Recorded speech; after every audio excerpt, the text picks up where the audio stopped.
welcome. So, let me introduce myself first. My name is Nicholas. I'm a clinical psychology trainee at the University of Nicosia.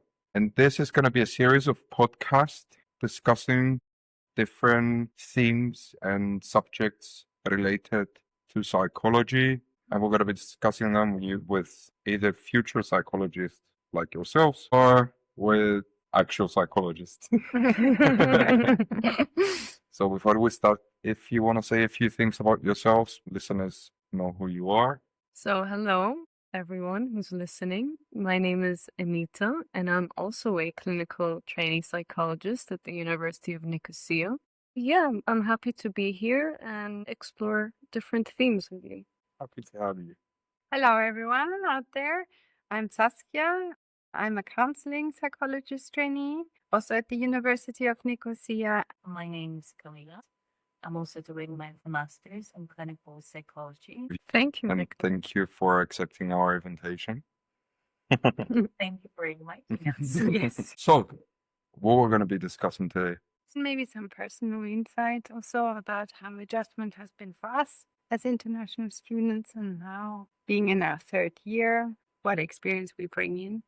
Entering university is a major milestone, and that comes with its own adjustment, but also moving into a new country, new culture has an adjustment process of its own. And yeah, it's almost like a step into adulthood. Some of us define it differently, but it's not a milestone that you enter university or you get married or you have children and you become an adult. It's a process, and each phase requires adjusting. Okay, cool. Why adjustment is a thing? I mean, like, what does adjustment actually mean for students before they arrive in Cyprus? You're going to be there. So there are all those kinds of different expectations and different visualizations. The first stage is the honeymoon stage, which is once a person comes to a new country, everything seems very interesting. We're just getting to know the place, and everything just seems very, very fascinating. And it might last, well, depending on the person, it might last a few weeks, it might last a month, a few months. It really depends on the person. But then when the honeymoon stage is finished, we get to the hostility. Sounds harsh. It sounds harsh, and it is harsh, to be honest. The hostility stage is the stage where all the cultural shock gets to us. It's the stage where we realize that our expectations are not reality is actually quite different. That maybe we didn't think about once we came here. Started to get to us, to miss the familiar places that are on that stage we might feel sad. So I believe this stage, the hostility, the name, it really fits this stage.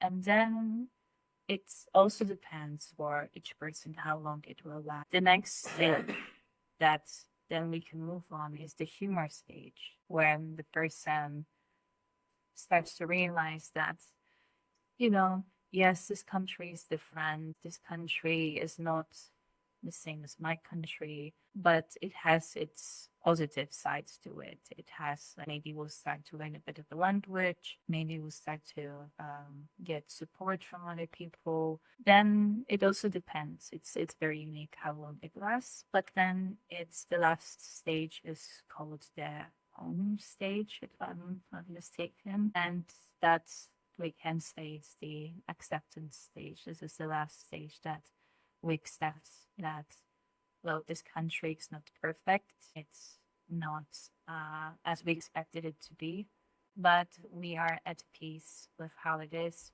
Right, and that was beautifully said. I'd like to add that sometimes people can move backwards to some phases depending on their situation. So, yes, what you said was really correct, that everyone has their unique time to transition to these stages, but also some people can fall back. So if you're in humorous stage, you can fall back to the hostility stage depending on what happens. Stage is acceptance, but also knowing when to ask for help, knowing who to go to. I think what you said, support systems are a very important part of adjusting. A quote: "Everyone else lands ready."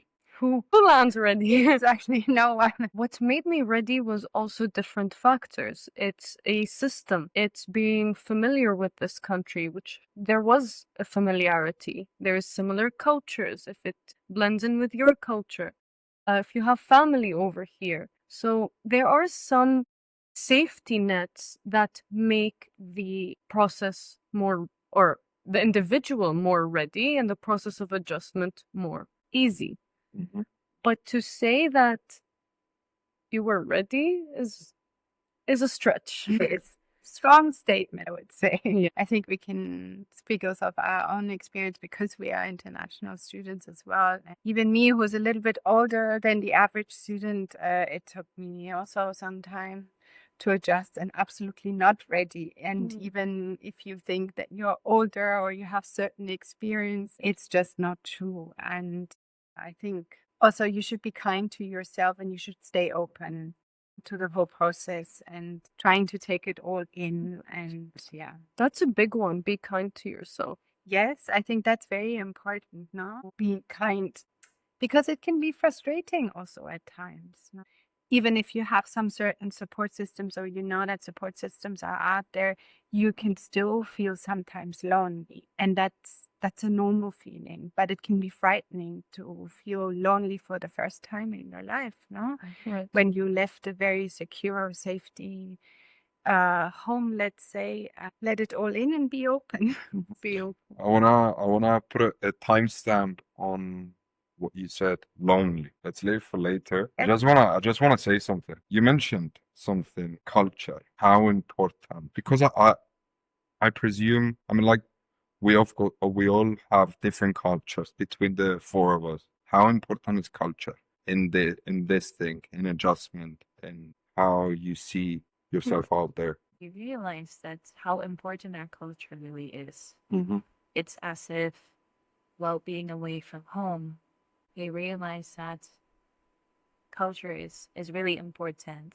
And we just realized that once we moved. I think this goes also back to the honeymoon and hostility phases that you were talking about.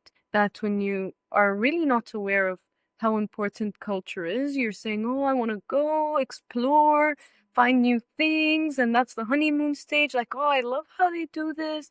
But then there comes a, but why do they do this? Why is it like this here? Why do they all speak this language? Why does no one speak this? Like, why does everyone communicate with their hands, for example? And I guess it makes it a bit easier if you share like the Mediterranean culture, specifically here in Cyprus. But there's similarities in every culture. What feels distinct about studying in Cyprus? If you think back 3 years ago when you first arrived in Cyprus, what feels distinct? Distinct, Yeah. like special. Yeah. We're on an island. The weather. Weather is a clear plus. Take the car, half an hour, you're at the beach. Right. Another Next half. you're on the the mountains. mountains. That is Mhm. certainly quite unique, I have Yeah. to say. For newcomers, so what helps them notice they are settling in? I think support networks, if you feel safe enough to reach out to either, maybe not a friend, but maybe someone in university, like an advisor, you start somewhere there, reaching out for help, feeling safe enough to reach out and ask someone. It could be a complete stranger on the road. Mhm. Like, how can I get there, or how can I do this? So that would be a first step. Even how do you pronounce this thing? How do you pronounce just learning a word that's pronounced Right. like this? I mean, like, it feels like you're blending some way. Right. Wanting to learn the language, wanting to know some intricacies. Yeah, some of these things. It's not just something that happens just like that. Right. There is no specific signal. Sometimes it's just seeing yourself in a crowd as well. To share something, Right. like an experience or a knowledge, or when someone is asking you and you're engaging in a conversation, when you realize like, oh, I have this knowledge now, I Right. can pass it on. And that's maybe one of the first signs when you realize like, okay, Does it feel like, if we can put a label on this topic, is it like social connection. Feels like social It connection. is. Socially, what you do to blend in, It is. fill it, It is. name it, and things like that. What do students typically imagine socially before they arrive? From your experiences as well, before arrival, what do they expect before they arrive? If you think back 3 years ago, what did you expect? You enrolled into University of Nichols. I don't think anyone expects to be lonely, but sometimes you don't have the goal of blending in. Sometimes someone may come with one purpose.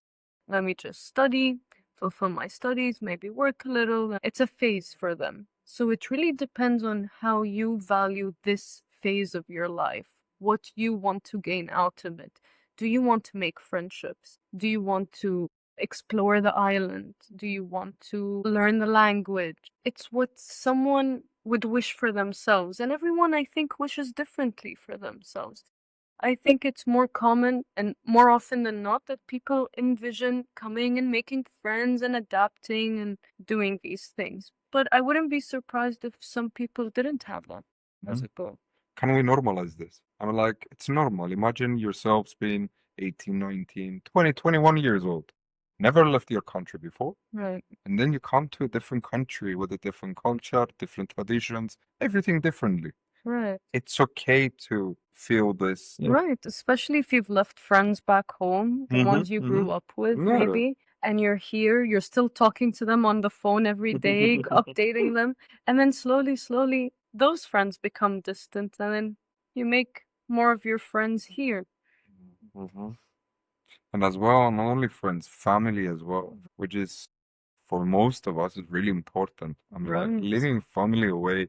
I'm like, how do students describe balancing this family, campus life different? I never thought I would miss my mom's food. I never thought it was granted. I mean, it was given, as Camilla was saying, that you don't know how important some things are to you. And when you grow up in the safety for a lot of your life, you get to realize it when you've left it behind. And about balance, what is balance? I don't know.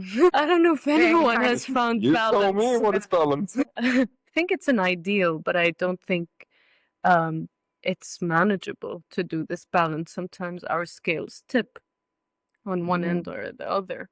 So I could give you an answer that's good on paper, but the reality is that there is sometimes no such things.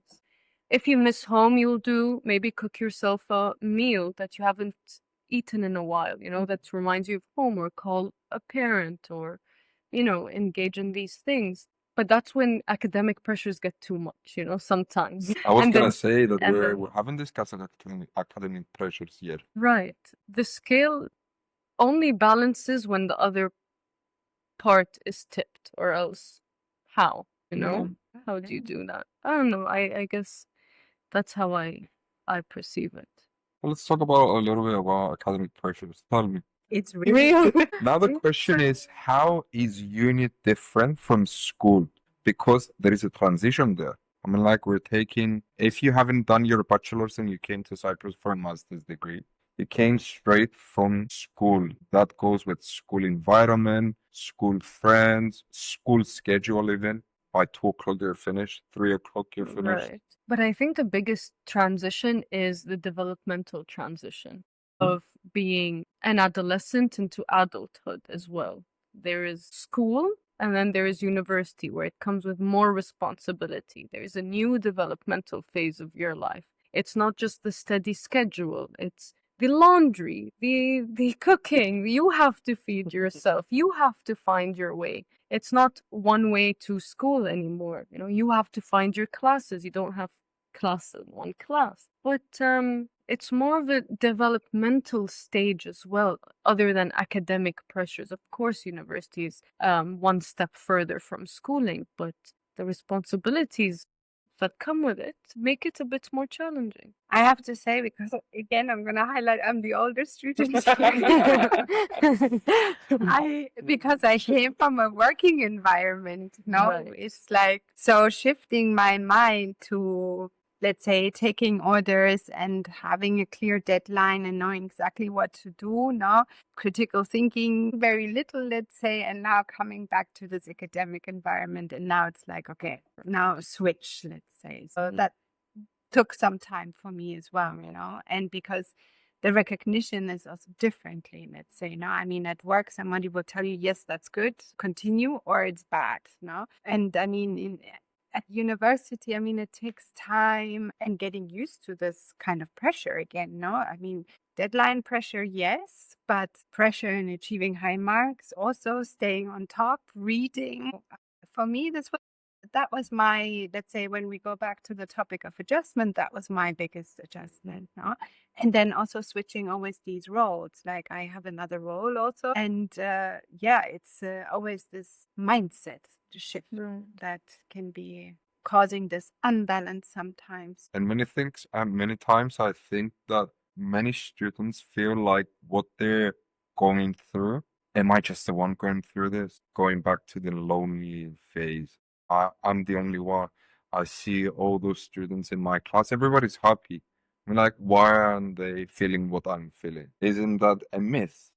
That is, if I may start, this is the biggest myth. And I held back also, I have to say, because I thought, I'm the older student, maybe they think that I know everything or I got it figured out, or I could just read through the things and I know. And I mean, then they were also like, again, because of the older one, technology things that I did not know yet or that I wasn't familiar with, let's say. And I was hesitant to open up in this direction, but eventually when you do, then you hear someone, no, I also don't know. Oh no, I just figured it out. Let me share with you. And I think this holds so much value that if you manage to do that first step of opening up and asking someone actively for support, for help, then it can balance things, and then the loneliness stops, and then you realize I'm not the only one, and we are here together. Yes, we all have to study by ourselves and achieve our own marks, but the process itself can be shared now, and I think there's a lot of value in that, and no matter the age. Right, Yes. right. And when Nicholas said, everyone seems so happy, am I the only one? The first question that popped up is, did you ask them? And you're saying, just open up and ask. Did you ask them? I mean, everyone can hold a happy face. Even your professors. One is perfect. Yes. Share it. Social media, share it. What happens emotionally when they compare themselves through social media stories, posts, how great my life is, uni start, fresh start, and all of those things while you're in your bedroom by yourself. Let's say if someone, it can be important to someone, and it's important to share things with other people. At the same time, we need to have a limit to how far we perceive what is true in social media and what is not. I was gonna say, I'm like, you mentioned 90%. We cannot say that all of us feel the same way. There is a 10% out there who is living their best lives, who love new starts, new beginnings, and all those things. And they might be having fun in their own way. But the reality is, the other 90. Percentage is very different. I'm just like estimating right now. So I don't know what the real number might be. What does the research say? I want a reference as well on this one. So speaking from my experience and from my work, that's what I'm seeing now. That's what I'm like, even myself as a trainee, social media can be very it's like a loophole. It's like you can really get there, and then once you get there, it's very difficult to get out of there. Right. I completely agree with Camilla. I mean, while social media helps us connect to each other easier than it was in the past, it also doesn't help because we don't know what we are connecting to sometimes. What is it really we're connecting to? And you go back to comparison. Do you truly know what you're comparing with? And if you are comparing, that is already a sign that you are unhappy and need to change something. Not because you see other people doing it, but there is a dissatisfaction there. And ask yourself, what is it here? I know many students actually, and from my work, that use social media to be more productive. I mean, if they can't fulfill their responsibilities like laundry or cooking, they'll just start filming themselves, like, oh, I'm going to do laundry, or oh, I'm gonna, and that gives them a source of motivation, you know. And then if they upload it, it's, oh, someone's connecting. Oh yeah, I did my laundry today too, or oh. So it's a double-edged sword. Yeah. It really is. So be careful. This is the advice or statement I would give. Just be careful of what you're putting out there and what you're putting in here, in your hearts. That's for the listeners. Go out. That's what I say. Go out. I miss that a bit. You miss that. I miss Yeah. that. Yes, yes. That I- I think that we haven't lived. yes, yes. It feels like you lived in a completely different world. Yes, I mean, I was your age. Email and internet just started. Yeah. Yeah. So for us, this was like the biggest highlight. So this social media thing is completely new to us, no? And it shows also, I think, in the profiles, like that we don't share as much or Right. completely different things. And Right. yeah, and as I said, and the funny thing is, when I started at uni, I thought, gosh, I will get under pressure to go out a lot. Yeah, and I cannot. And to my surprise, there was actually, or was not as much, let's say. And I find this is a bit of a shame. You were Yeah. expecting something different, and you saw something Yeah, different. I in thought it. that somebody was going to take me to the unique bar or something like that. And I would look to say, you know, you stay Gonna be sat on the 20-year-old. Exactly. Yeah. But yeah, sometimes I miss that a little bit. Yeah, but I think as an outsider to see also the first weeks and so on, I think there is a lot done from the university, no, to connect and to host these Right. get-togethers and so Yeah. on. So I really hope that people really also go there and Want to connect. want to connect. Right. Yes, Right. yes. There's yeah. clubs for everyone. And Yes, yes. And it's I as think- simple as just sitting in the cafeteria when you have a break, Yeah. you know, not Yes. going home or, you know, Yeah. just stay outside. Keep yourself there. You never know who will come and say hello to you. Right. Yeah. That's very true. I've got a question. What am I allowed? What reaching out usually looks like logistically? I mean, like speaking. I mean, like you were talking about clubs and going to places and something. Oh, just to clarify, it's university clubs. Yes, you. Not like nightclubs. We don't endorse after midnight activities within university guidelines. What clubs are out there? How can people reach out? It's like outside, not students. No, what clubs are out there? I mean, like, is there specific places that you can go, specific clubs that you can? Well, the university runs their own clubs, and those are run by students as well. So Okay. you have the chess club, or the Spanish club, or the international club, or the cooking. So if you just go on the portal, on the Uh-huh. student portal, you can find and register different clubs. There's a psychology club, by the way.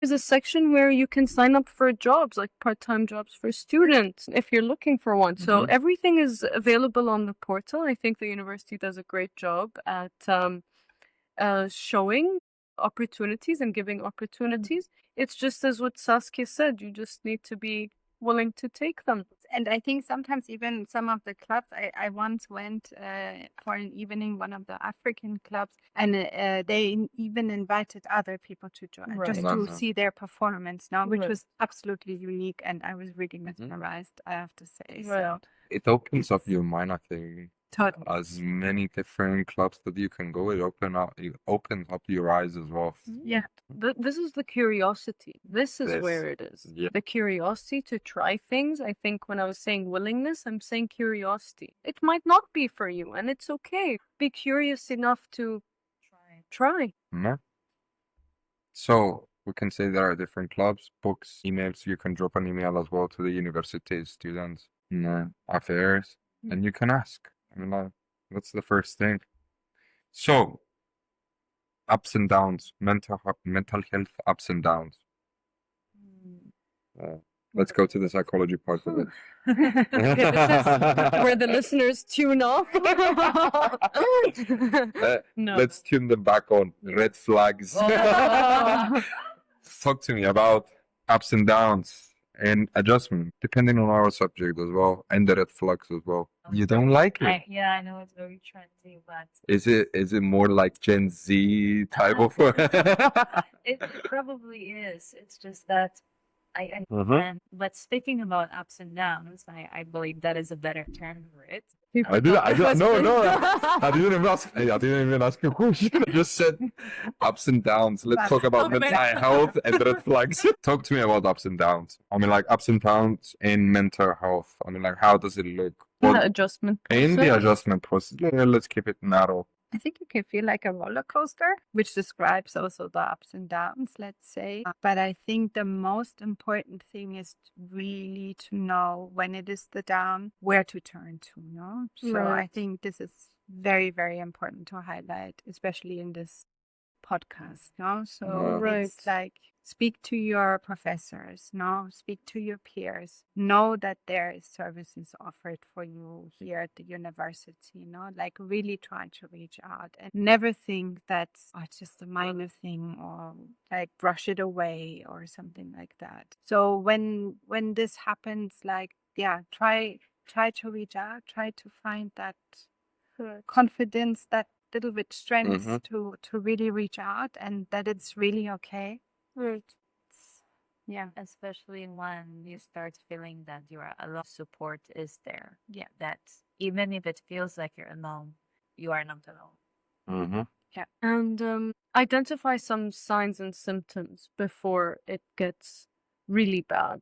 Can you provide us with Anxiety. a couple of Hmm. examples? Right. Like it can manifest in different ways. It could be a stomach ache, but you're like, oh, my stomach is hurting today, and won't relate it back to anxiety. Obviously, these signs are okay if it's not dysfunctional, but when it becomes dysfunctional, it's important to ask for help. So headaches, loss of appetite, increased heart rate, sleeping patterns, low Very energy. Right. Sleeping and eating patterns are important. Yeah, low energy, maybe a bit frustrated, irritable. These are some signs and symptoms that maybe it's a down and not a really uphill journey. Know that there is an uphill and that there is help, because the more you don't ask for help and the more you tell yourself, yeah, I can do this, yeah, it's okay, it will pass, you're not really doing anything for yourselves. What's one early sign students later say they overlooked? One early sign. I think it's sleeping. There is not one, but I think when things start to tip the scales, it's usually sleep. And I think it's linked to burnout depending on what course you have. I think one term that would best describe it is just neglecting self-care. Right. Nice Right. one. Yeah, I think that when you start neglecting eating, Right. sleeping, neglecting your free time, Right. procrastinate. How important is self-care, do you believe? Very important. It's what Go keeps for you it. going. It's what keeps you going. I Mhm. mean, gives you the energy, gives you a bit of self-love, some safety, some comfort. And we're not talking about the self-care by like going to the spa or doing a mindfulness Right. exercise. I think it can be as little as meeting them for food or going to the movies. It can also be these simple No. things, no? Or just going outside for a walk. It doesn't have to be expensive. It doesn't have to be expensive. Read It a can book. be, yes, for example, just to say, like, instead of reading now my whatsoever book for university, I'm finally gonna read that, I don't know, that novel I've been always wanting to read, just to step into a different world. Or going to the beach. Half an hour away. As the Gen Z say, go touch some grass. This is what they say nowadays. I think so. Nowadays. Get back to reality. You know, it's like they use it in a more negative connotation, but I'm using it as more like grounding. Go ground yourself. Touch some grass. Use the grounding technique. Mm. Feel yourself in the Mhm. here and now. Yeah. Yeah. Yeah. But sometimes it's not as easy Mhm. as it seems. Yeah. And I would say even as you care about spending time, as we were saying, connecting. I mean, I believe that connections are the best way to ground ourselves and to actually feel like we are in the present moment. Right. Connection not just with others but ourselves as well. Yes, that's true. Friendships, and I'm not talking about romantic relationships, but talking about in general relationships. are important. As important is with yourself, like you said. Now we have opened the topic of relationships and dating and flatmates and everything like this. Boundaries, respectful boundaries. We need a whole different podcast for that. That's a huge topic. Nah. Yeah. To define boundaries, first of all. What is acceptable and what is not acceptable? It's unique to every person. Where is the line and where is not the line? It's unique to every person. Ooh, I like your answers. Straightforward answers. Yes. Leave me hanging there. I don't mean to. I just mean that it's even part of an adjustment is understanding your boundaries as well. They will have to be crossed. You cross them sometimes and others may cross them. And this is the part of the adjustment. And where do you want to draw your boundaries? Because every one of us in this room have different boundaries. And boundaries are supposed to keep you safe and keep others safe. So it depends on each one. But it's a relationship. Again, also I find with boundaries, no? I mean, sometimes you think that it's not a boundary and actually you are crossing a boundary. So it's also to, I don't know, tune into that a little bit and realize I might have overstepped or didn't see this, let's say, and to talk about this, no? And vice versa. If you feel that someone has crossed your personal boundary, you communicate that back and that it doesn't end that relationship, because within a relationship you test, you learn, you get to know each other. Now just because you crossed or you did something doesn't mean it ends. So sometimes I have the feeling these days like it's like, oh, she crossed my boundary or he crossed my boundary and it's over. So I'm always like, oh, okay. So it's like, oh, so No. Is it cancel it's generation? yeah, and I find Cancel it. generation. This is what they call it now. Yeah. Cancel Yes, generation. and I find this is scary to Yeah, see. there's No room for repair. No room for mistakes. repair, Or but even to recognize, fight yeah. healthy in a healthy. I mean, and fighting. I don't mean that. Just Testing the waters, Right. discussing it. No, because we all come with different baggages, also. Right. From different countries, different cultures. Even if we think we know, we don't know. And it's okay not to. Mhm. Exactly, to normalize that actually. It can be said with just a few words. I need to talk. Yes, I need some space. Just give me my space. It's this simple Right. sometimes. Yeah. Respectful boundaries as a principle. And there's many different types of boundaries. Physical boundaries, mental boundaries. So that's why I was saying we need a whole podcast on Yes, on boundaries. And I think assertiveness plays a big role as well. And that's maybe something that you only learn. Skill. It's a skill, but you learn that skill. You Right. don't necessarily Have get it from home. I mean, family environment is also again different. And we all know probably that some boundaries are a little bit blurred and so forth and so on. So coming now into this other new environment, yeah, there you might realize like, this doesn't work. And now how do I say it? Learning, and it's a learning skill. And that really comes with, maturing and getting the experience. It's actually not even maturing. I would say it's experience. right. And listening to yourself. And listening to yourself, And- to others. I feel like this conversation goes back to what we said about culture. We spoke about separate culture in the beginning, but I mean, like within friendship groups, you might not even have someone from Cyprus. You might have different cultures within that friendship group, and you have to learn and experience that culture within those friendship groups. Right. If you want to connect. No. If you don't, you won't. But if you really want to connect, you would be curious to learn, to adapt, to ask your friends, oh, what's your traditional food?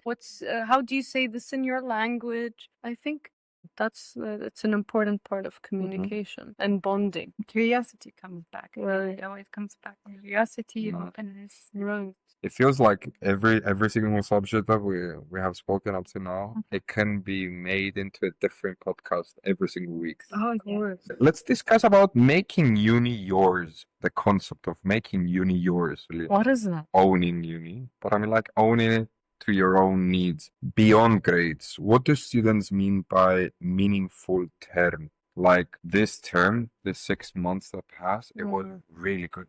It was really nice. Had a lot of fun. I mean, like I did this, I did that. I learned about this, I learned about that.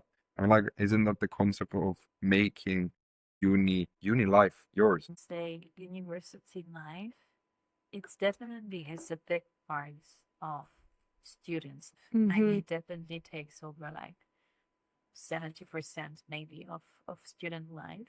At the same time, there is also life outside university. What advice can help students build trust in their own decisions at this stage? It is a trial and error. And not every experience will be positive or whatever, but even the negative experience can give you a certain skill that you might use in the future, let's say. So I think, yeah, skill. And a question on that part, is it normal to feel doubtful about the choice even after committing to university? Of course, for sure.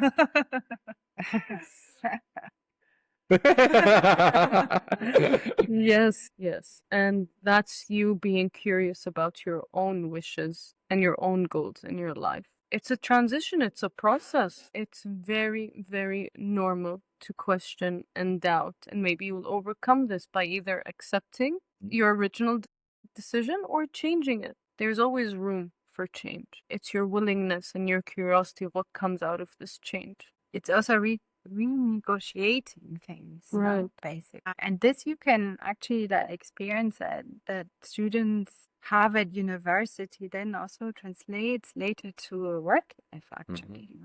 So this is the first step actually Right. to work life. Now, so I liked what you said earlier that now in this generation it is said like you can have university but also look out for your like private life now, and that's very important for later when you start working also, and that's where you and try like That's and when you draw a boundary. yes, but it's Self-care. I think this is I mean because I don't want to now get into like these discussions about which generation was the better and so forth.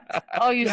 You don't want But- to start the beef. No, and actually, that's the positive thing. Is like I think now it's far more in the open to really naturally learn assertiveness. Actually, that kind of skill by saying like I have a private life and I want to do this and so forth and so on. Because if I go back, okay, it's work, and private life is somewhere here, and to hear this that this is a real thing and that people are also like insisting on that and or asserting themselves on that, and I think that's really wonderful to see really and actually that comes back to our beginning of this balance where I would say that's now the first time I would see as an outsider where balance is happening because assertiveness is also in place and boundaries as we now discussed.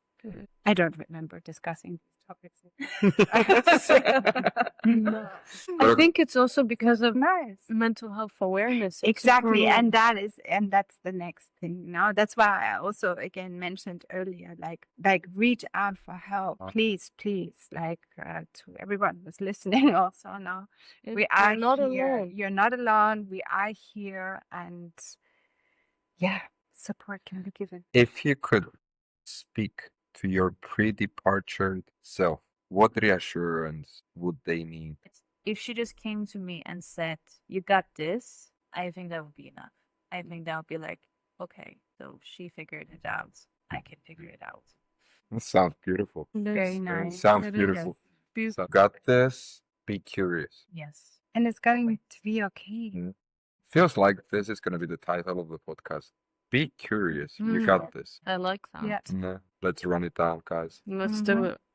I think sorry, No. just to add about curiosity, I think that especially nowadays with everything that's going on in the world, we lose this patience to be curious. We don't ask ourselves questions. We just make assumptions and we assume things about ourselves, about other people, instead of just being curious. So I really believe that curiosity is at the core of everything.